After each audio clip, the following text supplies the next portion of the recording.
JTV, Voice of Jagyapat. నమస్కారం, వార్తలకు స్వాగతం. ముందుగా ముఖ్యాంశాలు. బీజేపీ ఎంపీ కృష్ణయ్య మీడియా సమావేశం, పలు అంశాలపై వివరణ.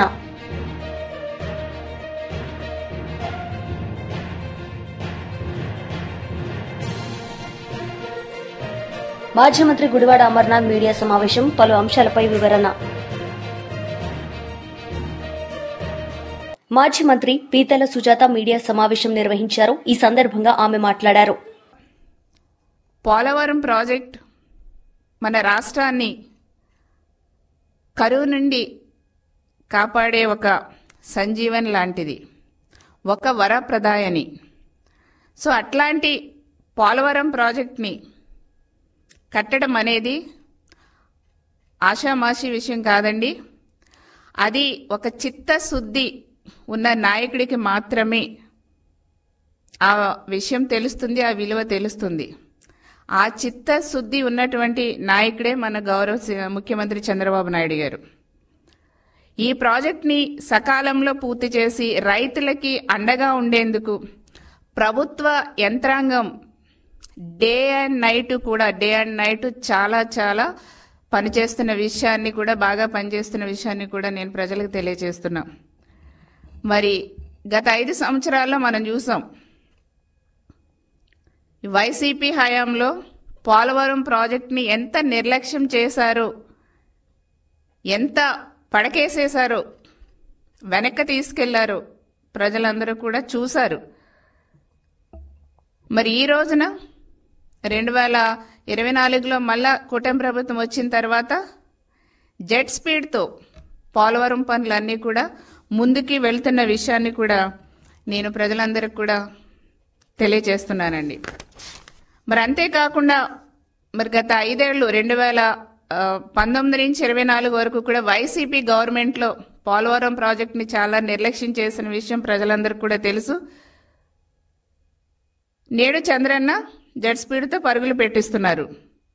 కూటమి ప్రభుత్వం వచ్చిన తర్వాత ఈ 11 నెలల కాలంలో మరి 3 సార్లు సీఎం గారు పోలవరం ప్రాజెక్టు విజిట్ చేసిన విషయం ప్రజలకు తెలుసు.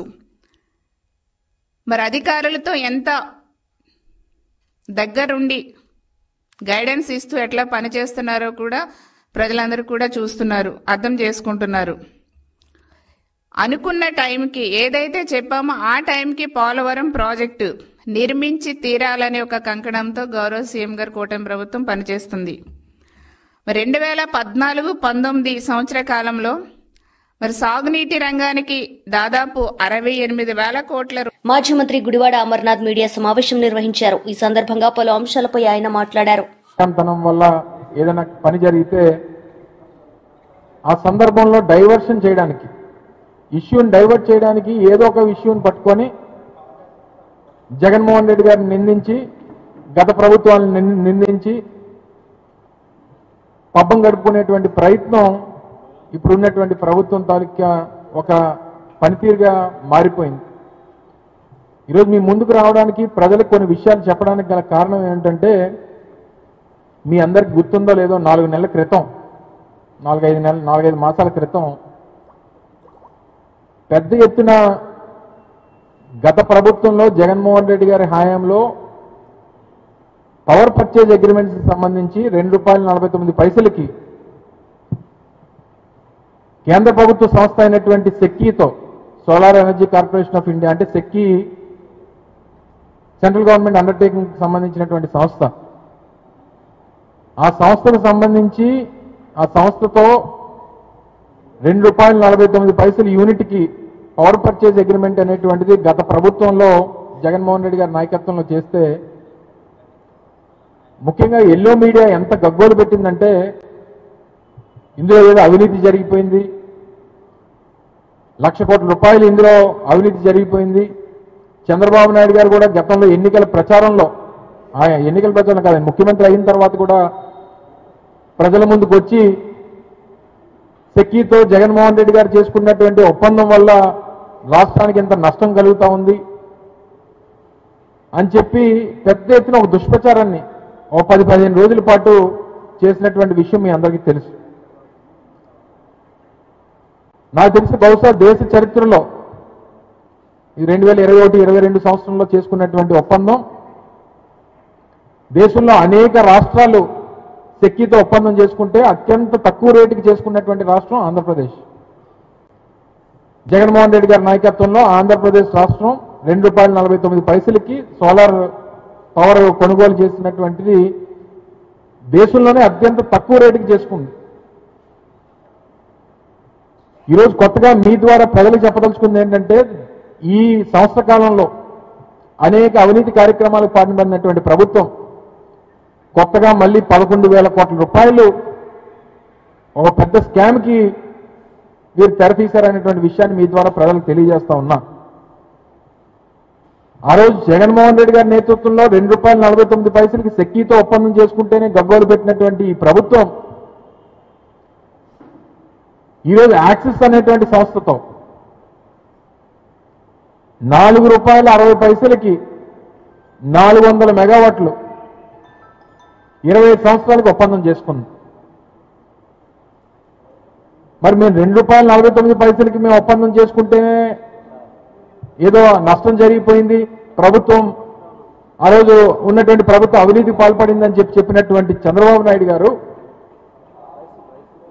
మరి ఈరోజు ₹4.60 మీరు ఏ రకంగా ఆ సంస్థతో ఒప్పందం చేసుకున్నారు? తద్వారా రాష్ట్ర ఖజానాకి దాదాపు సంవత్సరానికి 210 కోట్ల రూపాయలు అదనపు భారాన్ని ఈరోజు మీరు మోపారు. అంటే రాష్ట్ర ఖజానా కంటే ఇందులో మీరు ఎంత కొట్టేశారు, మీ తాలూకు వాటా ఎంత? ₹2.49 ₹4.60 ₹2.11 తేడా ఉంది కదా. BRS leader Dasoju Shravan Kumar media సమావేశం నిర్వహించారు. ఈ సందర్భంగా ఆయన మాట్లాడారు. ద్విగుణీకరించినటువంటి ఒక ఉత్సాహంతో ఇవాళ ప్రజల కోసం పనిచేస్తున్నటువంటి ఒక సందర్భంలో బీఆర్ఎస్ పార్టీ అస్తిత్వాన్ని, బీఆర్ఎస్ పార్టీకి అస్థిరత్వాన్ని కలగజేసేందుకు ఇవాళ రేవంత్ రెడ్డి అండ్ కంపెనీ ఇవాళ పెద్ద ఎత్తున కాంగ్రెస్ పార్టీ పెద్దలందరూ కూడా ఇవాళ పెద్ద ఎత్తున కుట్రలు బనుతున్నట్టు ఒక వైఖరిని మేము తీవ్రంగా ఖండిస్తా ఉన్నాం. వెనకటికో సామెత ఉన్నది, పనిలేని పెద్ద మనిషి పిలి తలకాయలు కొరిగిండు అన్నట్టుగా. రేవంత్ రెడ్డి గారి ప్రభుత్వానికి పరిపాలన చేయటం చేతగాట్లేదు, ఇచ్చిన వాగ్దానాలను అమలు చేసేటువంటి తెలివి లేదు, మంత్రుల మధ్యన సయోధ్య లేదు, ఒక శృతిలేని సంసారం లెక్క ప్రభుత్వాన్ని నడుపుతున్నారు. ఎక్కడికక్కడ ప్రజలు, రైతులు, యువకులు, నిరుద్యోగులు మొత్తం తెలంగాణ వ్యాప్తంగా అనేక సమస్యలతో ప్రజలు సతమతమవుతున్నటువంటి సందర్భంలో దాని నుండి తప్పించుకోవడం కోసం బీఆర్ఎస్ పార్టీ పైన, బీఆర్ఎస్ పార్టీ అధినాయకత్వం పైన బట్టగాల్చి మీద వేసి ఇవాళ తప్పుడు ప్రచారాలు చేసి తమ రాజకీయ పబ్బం గడుపుకోవాలని చెప్పని రేవంత్ రెడ్డి గారు, ఆయన పార్టీకి చెందినటువంటి ఒక పెద్ద మనుషులంతా ఇవాళ కుట్రపూరిత వైఖరితో వ్యవహరిస్తా ఉన్నారు. మరీ ముఖ్యంగా మీటింగ్ అయినటువంటి ఒక రెండో రోజు నుండి మా పార్టీ యొక్క సీనియర్ నాయకులు, మాజీ మంత్రివర్యులు, నిరంతరం ప్రజలతో మమేకమై పనిచేసేటువంటి ఒక ప్రజానాయకుడైనటువంటి ఒక హరీష్ రావు గారి పైన పెద్ద ఎత్తున ఇవాళ బట్టగాల్చి మీద వేసి అటు ప్రజల్లో కావచ్చు, బీఆర్ఎస్ పార్టీ నాయకత్వంలో కావచ్చు, కార్యకర్తల్లో కావచ్చు అనేక రకాలైనటువంటి ఒక అనుమానాలు సృష్టించి రాజకీయ పబ్బం గడుపుకోవాలని కుట్ర ఇవాళ రేవంత్ రెడ్డి గారికి సంబంధించిన వ్యక్తులు, పార్టీకి సంబంధించిన వ్యక్తులు, ప్రభుత్వంలో ముఖ్యంగా ఉన్నటువంటి వాళ్ళందరూ కూడా ఇవాళ కుట్రలు బనుతా ఉన్నారు. ఎంత నీచానికి ఒడిగట్టినరు అంటే ఇవాళ వాళ్ళిద్దరూ బావా బమర్దులైనప్పటికీ కూడా సొంత అన్నదమ్ములు లెక్కుంటారు వాళ్ళు. కేటీఆర్ గారు, హరీష్ రావు గారు 2 పిల్లర్స్ లెక్క పార్టీకి నిరంతరంగా పనిచేసేటువంటి ఒక కృష్ణార్జున్ లెక్క పనిచేసేటువంటి ఒక అత్యంత సయోధ్య అవగాహన కలిగినటువంటి ఒక సంబంధ బాంధవ్యాలను ఆ ఇద్దరు నాయకుల మధ్యన కేటీఆర్ గారి తర్వాత హరీష్ రావు గారి మధ్యన వైరుధ్యాలు సృష్టించే ఒక ప్రయత్నం చేస్తా ఉన్నారు. లేనిపోని చిలువలు పలువలుగా. వైఎస్ఆర్సీపీ ప్రధాన కార్యదర్శి గడికోట శ్రీకాంత్ మీడియా సమావేశం నిర్వహించారు. ఈ సందర్భంగా ఆయన మాట్లాడారు. ఇచ్చినటువంటి విధానంలో కానీ ఇచ్చిన మేనిఫెస్టోని 100% అమలు చేసే విషయంలో కానీ కరోనా లాంటి మహమ్మారి భయంకరంగా ప్రపంచాన్ని గమనించినప్పుడు ఏ రకంగా రాజకీయ పార్టీ కానీ ఒక ముఖ్యమంత్రి వివరించాల్సిన తీరులో జగన్మోహన్ గారు వివరించిన తీరు కానీ మెడికల్ కాలేజెస్ కానీ హాస్పిటల్స్ కానీ అదే రకంగా స్కూల్స్ గవర్నమెంట్ స్కూల్స్ కానీ వీటిని అన్నిటినీ ఎంతో మంచిగా చేస్తే కూడా అనునిత్యం బురద చల్లేటువంటి కార్యక్రమం చేస్తూ మరొక పక్కన వాళ్ళు ఎన్నో రకాలుగా చెడు చేస్తున్నా కూడా ఎన్నో రకాలుగా ప్రజలకు నష్టం చేస్తూ వ్యవస్థ నిర్వీర్యం అవుతున్నా కూడా మట్టి ఇసుక అనేది లేకుండా లిక్కర్ అనేది కాకుండా భూములు దోచుకోవడంలోనే కాకుండా అన్ని చేస్తుంటే కూడా అదేదో మంచి పాలన అందిస్తున్నామటువంటి వ్యవహరించేటువంటి తీరు చూసినప్పుడు నిజంగా ఆశ్చర్యం కలిగిస్తుంది.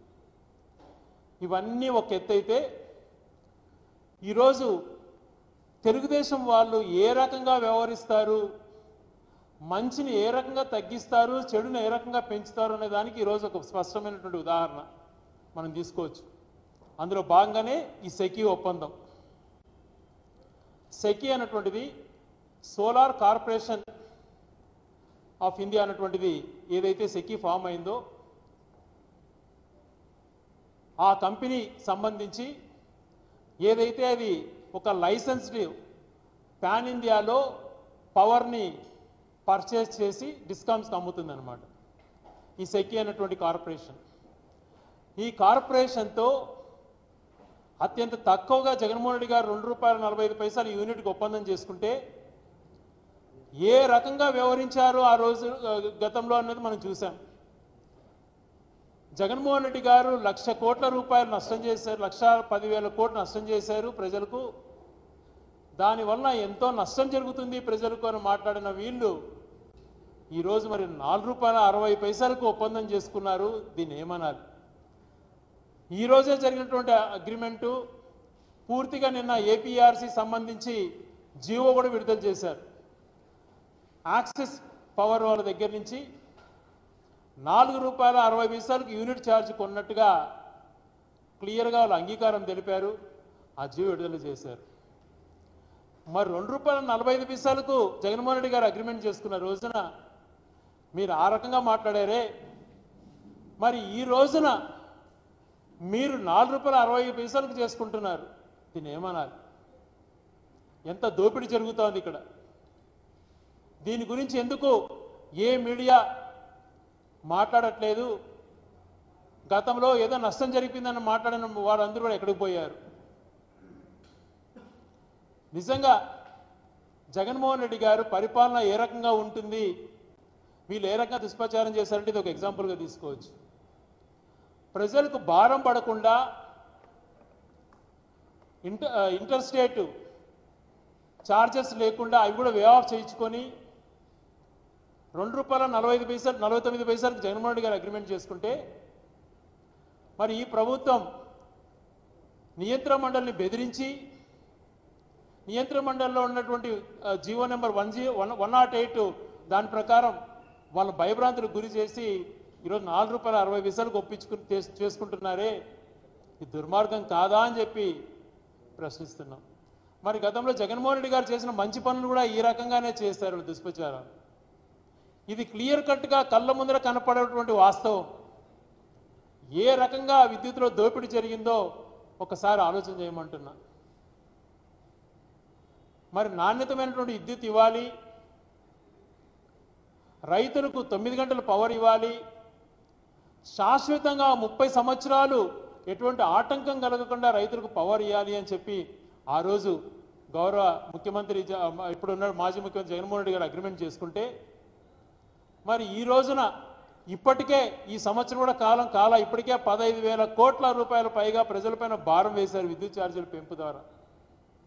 అవి చేయడమే కాకుండా మరి రాబోయే 20 సంవత్సరాలలో కూడా దుర్మార్గం దోపిడీ జరిగే విధంగా, ప్రజలకు నష్టం జరిగే విధంగా, ప్రజలకు మళ్ళా ఎంతో పెద్ద భారం పడే విధంగా ఈరోజు ₹4.90 60 అగ్రిమెంట్ చేసుకున్నారు. దీన్ని ఏమంటారు?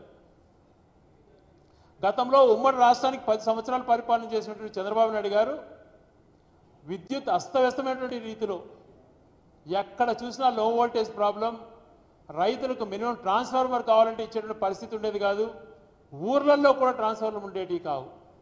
మరొక పక్కన రైతులను నిర్దాక్షిణంగా పొలాల దగ్గరికి వెళ్ళి కేసులు పెట్టడం, అరెస్టు చేసే పరిస్థితులు. అటువంటి పరిస్థితి నుంచి గౌరవ ముఖ్యమంత్రి రాజశేఖర గారు ఉమ్మడి రాష్ట్రానికి ముఖ్యమంత్రి అయ్యి ఉచిత విద్యుత్ తీసుకొని రైతులకు ఉచిత విద్యుత్ ఇచ్చి దేశంలోనే ఆదర్శంగా మిగిలి రైతులకు వెన్నెముకగా నిలిచాడు. వ్యవసాయాన్ని వదులుకున్నటువంటి రోజుల్లో మళ్ళా ఒక వ్యవసాయాన్ని పండగలాగా చేశాడు. అటువంటి వ్యక్తి రాజశేఖర రెడ్డి గారు అంత మంచి విద్యుత్ సంస్కరణ తీసుకొచ్చి రైతులకు అన్ని రకాల ట్రాన్స్ఫర్లు మంజూరు చేసి లో వోల్టేజ్ సమస్య లేకుండా ఎన్నో రకాలుగా ఆయన మేలు చేస్తే చంద్రబాబు నాయుడు గారు అంతకుముందు బీజేపీ ఎంపీ కృష్ణయ్య మీడియా సమావేశం నిర్వహించారు. ఈ సందర్భంగా ఆయన మాట్లాడారు. అందుకే ఆయన స్పందించి ఒక్కసారి కులగణన చేస్తే దేశంలో ఉన్నటువంటి బీసీ వర్గాల అభివృద్ధికి నిర్మాణాత్మకమైనటువంటి చర్యలు తీసుకోవచ్చు. ఈ కులాల అభివృద్ధిని మరింత వేగవంతంగా పథకాలు ప్రవేశపెట్టవచ్చు అనేటటువంటి ఉద్దేశంతో కులగణన చేపట్టారు. అందుకు ప్రధానమంత్రికి దేశంలోని 75 కోట్ల మంది బీసీల పక్షాన కృతజ్ఞతలు తెలుపుతున్నాం. ఇప్పుడు బీసీల శకం ప్రారంభమైంది. బీసీల అభివృద్ధికి పునాది పడ్డది, బాటలు పడ్డాయని చెప్పి బీసీ ప్రజలందరూ భావిస్తున్నారు. ఈరోజు బీసీలందరూ ఏమనుకుంటున్నారో తెలియకుండా కాంగ్రెస్ పార్టీ మా ఒత్తిడి వల్ల మీరు 70 ఏళ్ళు 60 ఏళ్ళు పరిపాలించారు, అప్పుడు ఎందుకు చేయలేదని చెప్పి మేము ప్రశ్నిస్తున్నాం. ఇంకా వేరే విషయాలు మాట్లాడదాం ఆ తర్వాత. కానీ ఇది కేవలం బీసీల యొక్క విజ్ఞప్తిని, బీసీ సంఘాల యొక్క విజ్ఞప్తిని ప్రధానమంత్రి కేంద్ర ప్రభుత్వం గౌరవించి స్పందించి వారి లోపల మనోభావాలను గుర్తించి ఇందులో వాస్తవాలు ఉన్నాయి, ఇట్లా తీసినట్లయితే రిజర్వేషన్ల ఇప్పుడు కులగణన జరిగిందనుకో, దానివల్ల బీసీ ప్రజలందరూ కూడా అర్థం చేసుకోవాలి. చాలామంది ఊళ్ళలో అర్థమవుతలేదు. కులాల లెక్కలు తీస్తే మాకేమొస్తాయి, కులాల లెక్కలు తీస్తే మన పిల్లలకు ఉద్యోగాలు వస్తాయి, రిజర్వేషన్లు పెంచుతారు. ఆ రిజర్వేషన్ల అమలును వర్గీకరణ చేసి ఇప్పుడు కేంద్రంలో ఏబిసిడీలు లేవు, ఐఏఎస్లు చిన్న చిన్న కులాలకు రావడం లేదు, మోస్ట్ బ్యాక్వర్డ్ క్లాస్కు, ఎక్స్ట్రీమ్లీ బ్యాక్వర్డ్ క్లాస్కు రావడం లేదు. ఇప్పుడు ఏబిసిడీలు చేసి జనాభా ప్రకారం వాళ్ళకు అలాట్మెంట్ చేసినట్లయితే ఒక చిన్న కులం కూడా, ఒక రజకులు, నాయబ్రహ్మణులు, వడ్డేరలు, అత్యంత వెనుకబడిన కులాలన్నీ కూడా ఈరోజు సివిల్ సర్వీస్ లోపల, ఐఐటి ఐఐఎం లోపల వాళ్ళకు. వార్తలు ముగించే ముందు ముఖ్యాంశాలు మరోసారి. బీజేపీ ఎంపీ కృష్ణయ్య మీడియా సమావేశం, పలు అంశాలపై వివరణ.